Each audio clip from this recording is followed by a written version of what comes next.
Welcome back to the Deep Dive. Today we're getting into something big that just happened in New York City politics. A real shakeup. Yeah, a major political earthquake, you could say. We're talking about Zohran Mamdani. He just won the Democratic primary for mayor on June 24th, 2025. And he beat former Governor Andrew Cuomo. Quite the upset. A massive upset, really. And it's kicked off a whole lot of intense debate. It's really shifted the conversation about where New York is heading. Exactly. So for this deep dive, we're going to unpack Mamdani's candidacy. You know, his policies, his public persona, all of that. But we're looking at it through a very specific lens today. We're calling it the Magier lens. Right. So just to be clear up front, our mission here isn't about agreeing or disagreeing with any side. It's about understanding that particular perspective. How Mamdani's platform, even his background, how it's seen as, well, fundamentally opposed to core conservative priorities. We're digging into the sources you provided to pull out the key concerns from that viewpoint. Precisely. It's about understanding the why. Why does his rise generate such strong reactions, specifically from that conservative angle? We want to distill those specific points of friction. So, whether you lean left, right, or somewhere else entirely, you should come away with a clearer picture of this really fascinating and, let's face it, deeply polarizing dynamic in American cities today. Okay, let's get started then. Where do we begin? Well, to really get why the reaction is so strong, we kind of have to start with who he is, not just what he wants to do, because his identity itself is, according to our sources, a major point of contention. That's a good starting point. So Zohran Mamdani, born in Kampala, Uganda. His parents are Indian Ugandan. He came to the U.S. when he was 7, became a citizen back in 2018. And crucially, he's Muslim, and he's a member of the Democratic Socialists of America, the DSA. Those are really central parts of his public image. And that's where the Magier lens comes in immediately. From that perspective, his immigrant background, his focus on his Muslim faith, it's viewed with, well, a lot of skepticism. Deep skepticism. Well, how does that play out? Like, what are people actually saying? Well, our sources, especially looking at social media like X, they highlight this pretty starkly. You have users like at Joey Minarino US who've used really strong language, calling him an Islamic terrorist or a communist. Wow. Okay, that's incredibly strong language. What's the fear behind labels like that from this perspective? It seems to go beyond just biography. It really does. It taps into a deeper perception, a feeling that his identity combined with his politics is somehow foreign or even, threatening to what this viewpoint sees as traditional American values or national identity. So a sense of otherness. Kind of, yeah. It often implies maybe his loyalties lie elsewhere or that he's rejecting established American norms. And this distrust, it gets amplified by parts of his campaign strategy. You're like what? Like his focus on engaging Muslim communities, visiting mosques, using Urdu in campaign videos. Now, for many campaigns, that's standard outreach. But for critics looking through the specific lens, it's seen as maybe emphasizing a separate identity, one that isn't fully melting into the broader American culture. Interesting. So his background and how he connects with certain communities becomes a real flashpoint, seen by some as challenging their idea of American cohesion. Okay, so if that's the view of who he is, let's talk about what he wants to do, his policies. Where's the biggest clash with conservative principles there? Maybe start with something like public transit. Good place to start. His proposal for fare-free city buses is a big one. His campaign estimates the cost at around $630 million a year for the city. Okay, $630 million. Yeah. But he argues there are benefits, right? Yeah, he projects it could generate something like $1.5 billion in economic benefits. Yeah. More riders, less traffic, that sort of thing. But from the conservative viewpoint we're focusing on, how does that land? Is it just the price tag? Oh, it's way more than just the price tag. It's seen as, like, classic government overreach. Wasteful spending. The core criticism is it's prioritizing handouts over fiscal responsibility. And personal responsibility too, presumably. Exactly. The idea that public services should ideally be user-funded, fostering ownership, not just becoming a general taxpayer burden that might encourage dependency. It really bumps up against that belief in individual enterprise being the engine, not government giving things away. Okay, that distinction is clear. What about housing? That's always a huge issue in New York. Mamdani's got plans there too, right? A rent freeze. Yeah, a pretty significant one. An immediate freeze on rents for about 1 million rent-stabilized apartments, plus a really ambitious plan to build 200,000 new affordable housing units over 10 years. And the Magellan's view on that, rent control is often controversial. Hugely controversial from this perspective.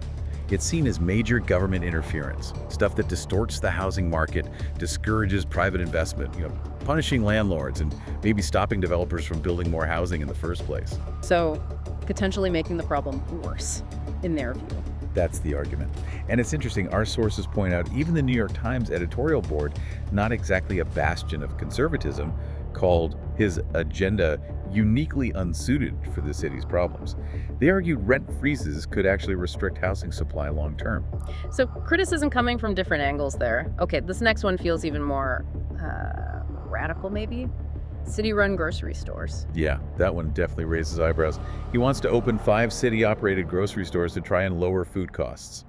And the reaction from the conservative side, I can almost guess. Yeah, it's probably seen as one of the clearest signs of his quote-unquote socialist leanings.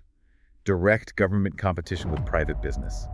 It raises fears of inefficient bureaucratic government operations trying to do something the private sector already does. Has there been pushback from businesses? Oh yeah, the source material mentions a billionaire CEO warning he'd think about closing his stores in the city if Mamdani won. So it signals pretty strong resistance from the private sector, fearing it drives businesses out. It's viewed as moving away from a market economy. Wow, that CEO's threat really highlights the stakes, doesn't it? Okay. Let's talk wages. A $30 minimum wage by 2030. That's quite a jump. It is, and it includes automatic cost of living adjustments too. And from the perspective we're examining, economically disastrous. That's exactly the kind of language used. The argument is pretty straightforward from their side. Forcing wages that drastically hikes costs for businesses, especially small ones. They'd have to cut staff, reduce hours, maybe just leave the city entirely. Leading to more unemployment, higher prices. Exactly. Higher consumer costs as businesses pass it on. Fox Business, according to our sources, really hammered this point, framing it as part of a socialist agenda that threatens economic freedom. So, with all these plans, free buses, housing initiatives, city groceries, higher wages, how does he propose to pay for it all? It sounds expensive. Tax increases must be involved. Absolutely central to the plan. He wants to raise the corporate tax rate to 11.5%, matching New Jersey. Also, a new 2% flat tax on households earning over $1 million a year. And beyond direct tax hikes. He also plans to hire more tax auditors and go after fines from landlords more aggressively. They project about $1 billion in extra revenue from those kinds of measures. Okay. And the fundamental conservative objection to raising taxes like that? Well, it's almost instinctively negative. It's seen as punishing success, punishing achievement. The big fear is that hiking taxes, especially on corporations and high earners, will just drive them out of the city. Taking jobs and investment with them. Right. Shrinking the tax base in the long run, ultimately hurting the city's economy. And the focus on targeting the super rich in corporations, that's often criticized as divisive, class warfare rhetoric, seen as fundamentally anti-capitalist. Got it. One more policy point. Universal childcare. Free childcare for kids under 6. Another big, expansive government program. And the Mego lens critique follows a similar pattern here. It's seen as likely to inflate bureaucracy, create another massive government dependency. Like a crowd out private option. Yeah, crowding out private childcare providers, which conservatives tend to believe are more efficient and responsive. Plus, just another huge strain on the city budget, potentially without even delivering better care. Okay, it's undeniably a platform that represents a major challenge to core conservative economic ideas.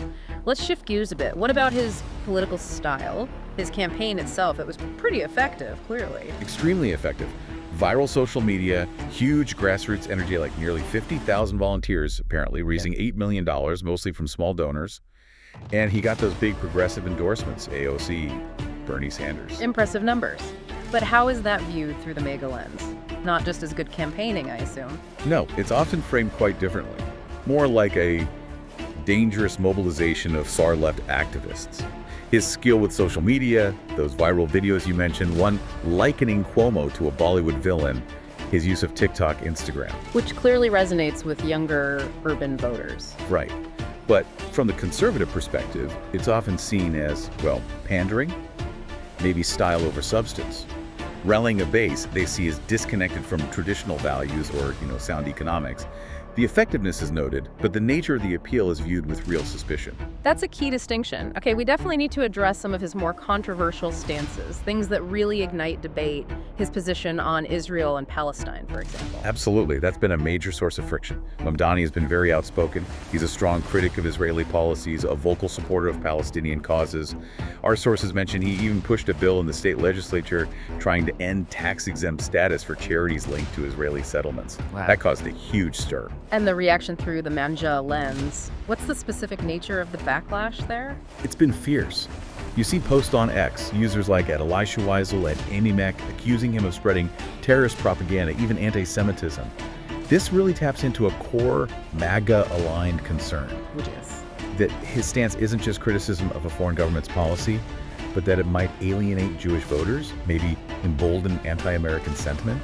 It's seen as taking sides against a key U.S. ally, potentially bringing foreign conflicts home.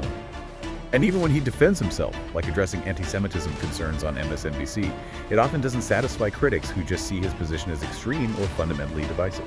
Shifting back to local issues. Public safety. Law enforcement. Always a hot topic in New York. Mamdani's stance here seems like another major flashpoint, right? Especially with crime concerns being high. Oh, absolutely. This might be the most visceral point of conflict. His progressive views on policing, including past support for defunding the police. A phrase that really triggers a strong reaction in conservative circles. Exactly. As noted in lots of X posts.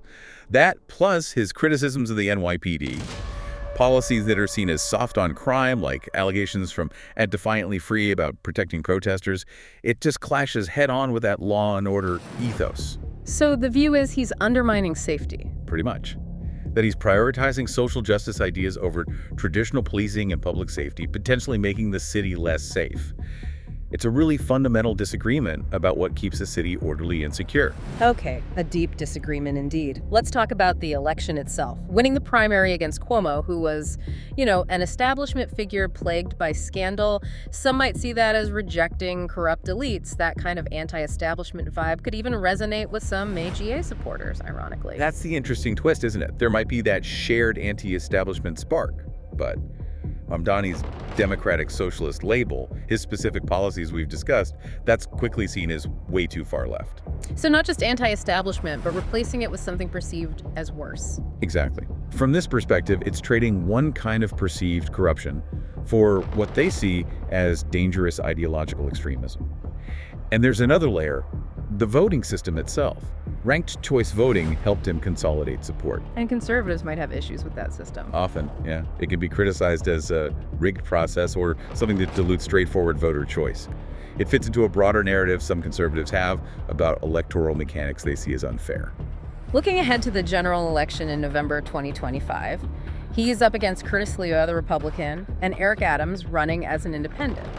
New York is heavily Democratic, 8-to-1 registration. But how do MAGA supporters approach this race? Well, given the stark ideological lines, you'd expect most MAGA supporters to back Sliwa, who's already calling Mamdani too extreme. But it gets complicated. Some might even look at Eric Adams, despite his own complexities, and see him as a lesser evil compared to Mamdani. A lesser evil. Interesting. Any other dynamics? There's even this sort of strategic irony mentioned in the source material. Some ex-posts, like from @JoeyManarino US again, apparently urged Republicans to actually vote for Mamdani. Vote for him? Why would they do that? Seems totally backward. It's a bit of cynical political calculation. The idea is let him win, let him implement his policies. The hope, from that perspective, is that his agenda will be such a disaster. That it exposes his radicalism. Exactly. That it leads to economic problems, social issues, whatever, and basically discredits not just him, but the whole progressive wing of the Democratic Party. It's a gamble, hoping his failure strengthens their own arguments down the line. A very high-stakes way to try and prove a point. That is quite a strategy. Okay, let's pull back for the bigger picture. Some see Mamdani's win as a potential national signal for Democrats. How is his rise generally viewed from the MAGA lens on that larger scale? Well, it's definitely not seen as a positive signal from their perspective. It's viewed more as a dangerous sign of where the country might be heading towards what they see as extreme socialism and identity politics. Does his style play into that, his youth, charisma? Yeah, his youth, his charisma, his social media skills. While obviously effective, they're often compared negatively to figures like AOC. The criticism is often that it's style over substance, Yeah. prioritizing ideology over practical results. So he's seen as another example of a trend they strongly oppose. Precisely. His policies, popular as they might be with younger progressives, are almost uniformly seen through this lens as fiscally irresponsible, ideologically rigid, and a direct threat to New York's economy and even its social fabric. And the backlash you mentioned earlier from business leaders, some Jewish groups. Yeah, that backlash, noted in the sources, reinforces their fears. It feeds the narrative that his leadership would deepen divisions, maybe even destabilize the city. And you can't forget, our sources remind us, Donald Trump himself weighed in on Truth Social, calling Mamdani a communist lunatic. Right. That language really sums up the sentiment. It perfectly encapsulates that mega viewpoint. Mamdani becomes this symbol, an ideological opponent embodying what they believe is wrong with the progressive left today. Wow. This has been a really illuminating deep dive into a very specific and clearly very potent political perspective. So to kind of wrap up the core points through that Maggie lens, Zohran Mamdani's candidacy really does look like a collection of red flags. It covers the whole spectrum, doesn't it?